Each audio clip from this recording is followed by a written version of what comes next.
আমি যেই অঞ্চলে থাকি এটা চট্টগ্রাম অঞ্চল। তো এই অঞ্চলে এই যে এলাকাটা দেখেন, এই এরিয়াটা যদি এটা পাহাড়ের উপরে, এই এরিয়াটার ভিতরে এখানে আশেপাশে 7 থেকে 8টা মাজার আছে।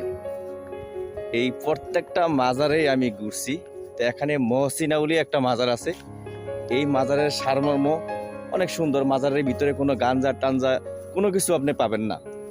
তো মহসিন আউলিয়া যে মাজারটা আছে ওখানে পরিষ্কার লেখা আছে যে সেজদা দেওয়া যাবে না, সেজদা দেওয়া হারাম। তো আমরা এই যে সুন্নি বলি, ওহাবি বলি, এই এলাকাটা পুরোটা সুন্নি।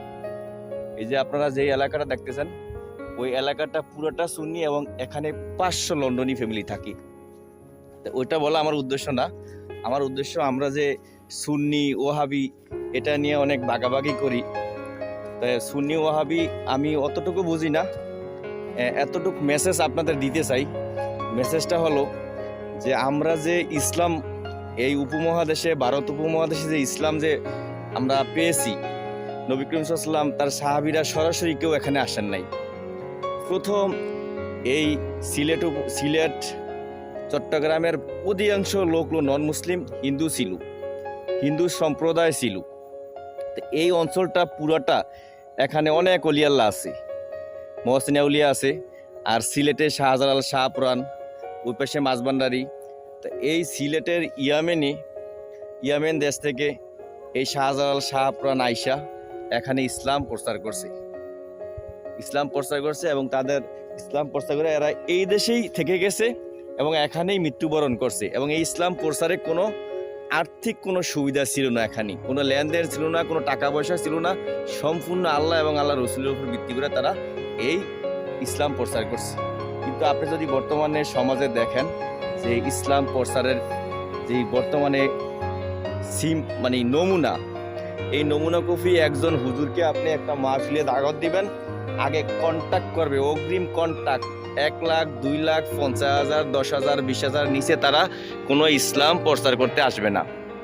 আমি ধরে নিলাম যে চট্টগ্রামে আসছে তার গাড়ি ভাড়া যাওয়া আসা 10,000 15 থেকে 20,000, তারা এরকম আছে যে 5 লাখও নিয়ে যায়। এই যে এটা পুরোটাই সুন্নি।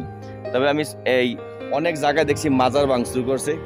আসলে মাজারে যিনি সাহিত্য আছেন সবাই তো আর বন্ড না, অনেক আছে, হক্কানি পীর আছে। মাজার ভাঙতে গিয়ে যদি আপনার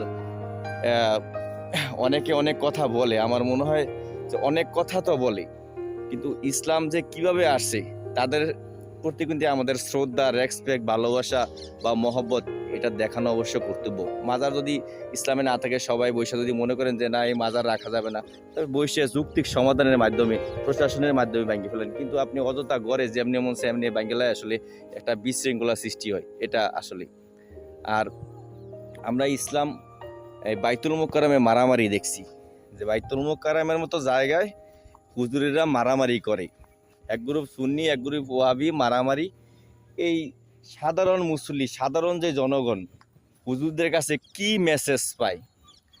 এই যে অনেক হুজুরদের ব্যক্তিগত ক্যারেক্টারও ঠিক নেই, অনেকে আমি দেখছি যে সবাই ইসলাম প্রচার করে কিন্তু নিজে আমল করে না এবং আমলের নিয়তে ইসলাম প্রচার করে না। বিশেষ করে এই মাজারগুলোর ভিতরে আমি অনেক জায়গায় ঘুরি। এই যে এই পুরা এরিয়াটা পুরাটা একেবারে মাজার। তবে আমি সব জায়গায় গিয়ে নামাজ পড়ছি। আসলে 2-1টা মাজারে তো বন্ডামি হয়, একেবারে ওপেন।